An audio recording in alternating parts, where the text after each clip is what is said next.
Ang pagpasok ni Yuji Itadori sa battlefield ay masasaksihan natin sa full chapter 238 na parang natututunan na ni Yuji ang curse technique ni Sukuna dahil ang kanyang kamay ay maihahalin tulad natin sa King of Curses kung paano ito pinapatalas. At masasaksihan din natin ang napakalawak na slashing net dismantle na pinakawala ni Sukuna upang tapusin ang buhay ng The Thunder God Kashimo Hajime. At tatalakayin din natin ang theory kung bakit naging ganito ang katawan ni Sukuna at paano nakamit ang napakalakas nitong kapangyarihan. Nagsimula ang chapter na ito kung saan makikitang nag-turn into 3 ang mata ni Kashimo upang i-analyze kung gaano kalakas ang King of Curses Ryumin Sukuna by using X-ray vision sa pamamagitan ng kanyang curse technique Phantom Beast Amber. At ang nakita lamang ni Kashimo sa original na form ni Sukuna ay isang absolute perfection. Ang sumunod na panel ay makikita natin ang tunay na form ni Ryumin Sukuna na may 4 na mata, 4 na braso at 2 bibig. At ang form na ito ni Sukuna ay ang nagpapatunay kung bakit siya ang tinaguriang The King of Curses mula noon hanggang ngayon. Dahil kahit naka-hand sign ang 2 kamay, ang 2 pang pares na kamay ni Sukuna ay malayang nakakagalaw. It makes sense na 2 ang curse tool ni Sukuna, ang isa hawak ang curse tool Kamatoke at ang isa ay hawak ang curse tool Hiten, yung parang trident ni Poseidon. At isa pa sa nagpapalakas kay Sukuna ang paggamit ng unlimited curse technique spell Enchanted Words na hindi ginagamit ang sarili nitong lungs dahil sa 2 nga ang bibig ni Sukuna. Kung kaya napaka-superior ni Sukuna sa lahat ng mga sorcerer dahil si Sukuna ay parang 2 tao sa iisang katawan at ito ang nagpapatunay na kakaiba ang uri ng katawan ng King of Curses at walang makakapantay sa kanya kahit kanino. Gamit ang katawan na ito ay malayang nakakagamit ang King of Curses ng 2 curse tool, Hiten at Kamotoke na hindi nahihirapan.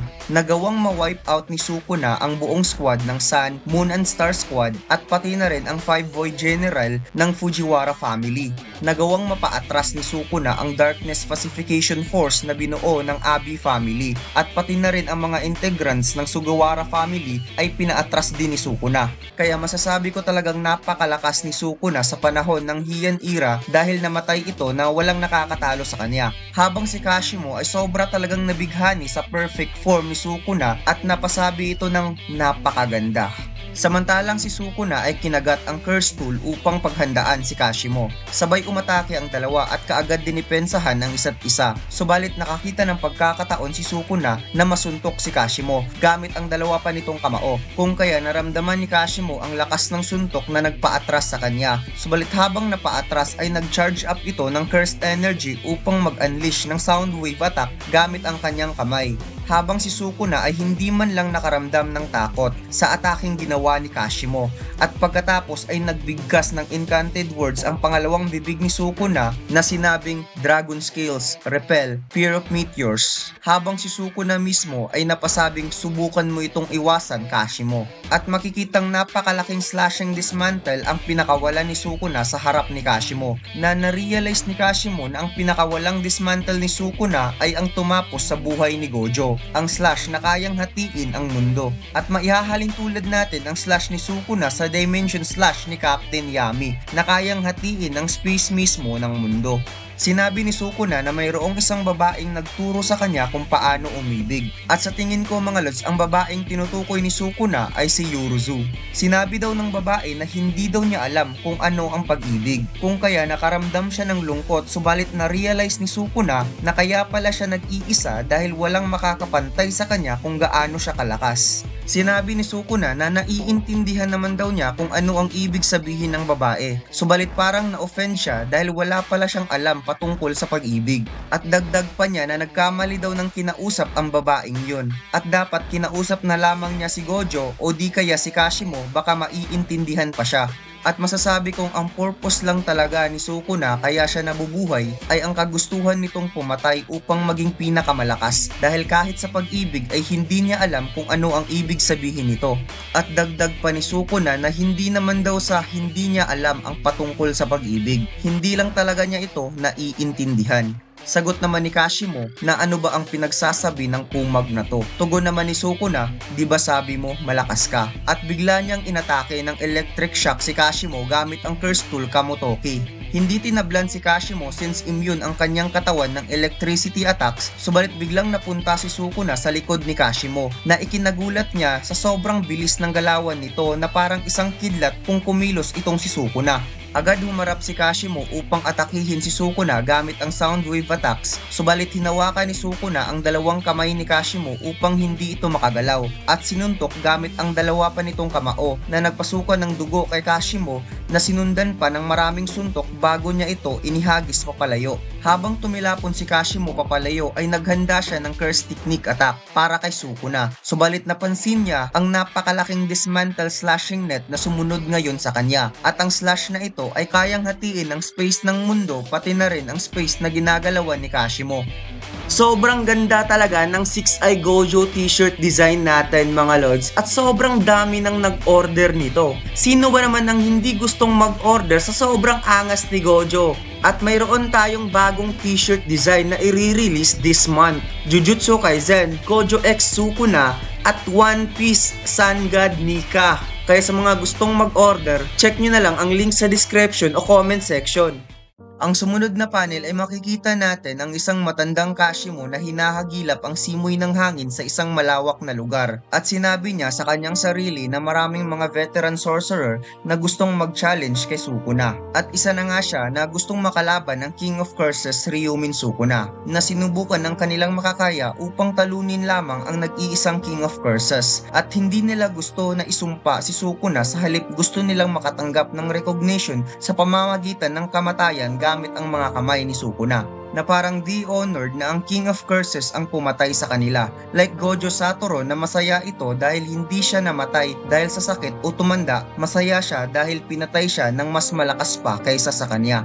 Dagdag pa ni Kashimo na nagtataka siya kung makakarelate ba siya sa iba sa pagiging compassionate patungkol dito. Subalit kung hindi ito isang compassion ay ano ang kanyang ginagawa? Ang sumunod na panel ay bumalik si Kashimo sa current form at biglang dumating si Sukuna at sinagot ang mga katanungan ni Kashimo.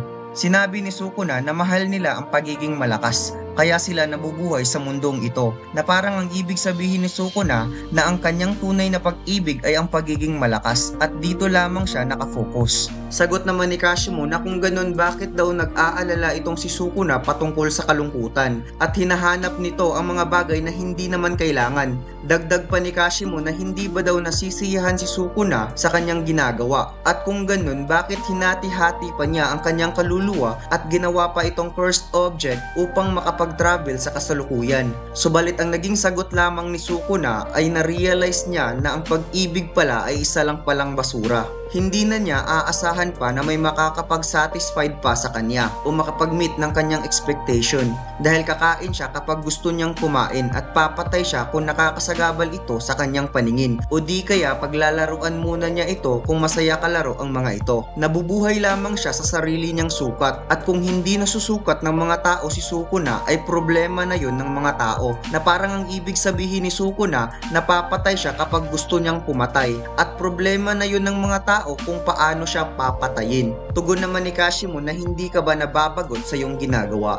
Sagot naman ni Sukuna na hindi, dahil ang lasa ng tao ay paiba-iba at panandalian lamang ito, kung kaya hindi siya magsasawang gawin ito ng paulit-ulit. At official na ngang patay si Kashimo mga lods, hindi na ipinakita ni Gigi Akutami ang katawan ni Kashimo dahil siguro mas malala ang nangyari sa kanya kaysa kay Gojo. Ang sumunod na panel ay biglang nawasak ang barrier ng dumi ni Kinji Hakare habang si Sukuna ay naramdaman na may paparating na iba pang player upang kalabanin siya. At makikita dito si Uraome na nakatitig na parang inis na inis ito kay Hakare, na parang may ginawa si Hakare sa loob ng dumi na ikinainis talaga ni Uraome dahil alam naman natin na napaka-komplikado ng idle death gamble ni Kenji Hakare at palagi itong siniswerte. Ang sumunod na panel ay dumating si Yuji Itadori kasama si Hiromi Higuruma at isang team-up fight against King of Curses ang aasahan natin sa mga sumusunod na chapter. At sa tingin ko mga lod, sa chapter 239 ay nakafocus ito sa laban ni Uraome at Hakare since hindi ipinakita ang kanilang laban bago pumasok sina Yuji at Higuruma. At napansin ko na parang tumalas ang kamay ni Yuji katulad sa kamay mismo ni Sukuna, na parang natutunan na ni Yuji ang curse technique ni Sukuna mga lods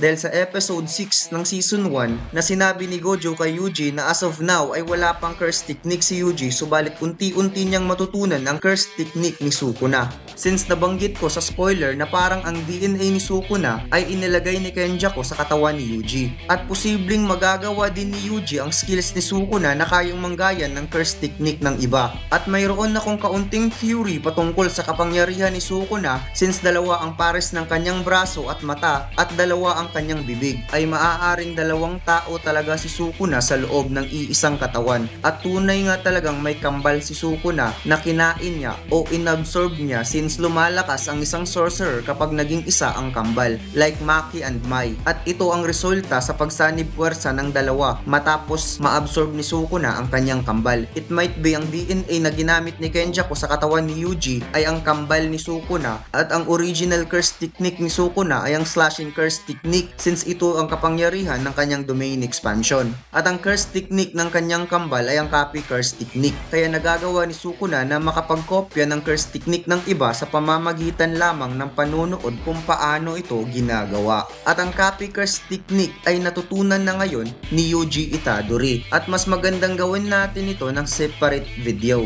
At yun lang mga lods, salamat.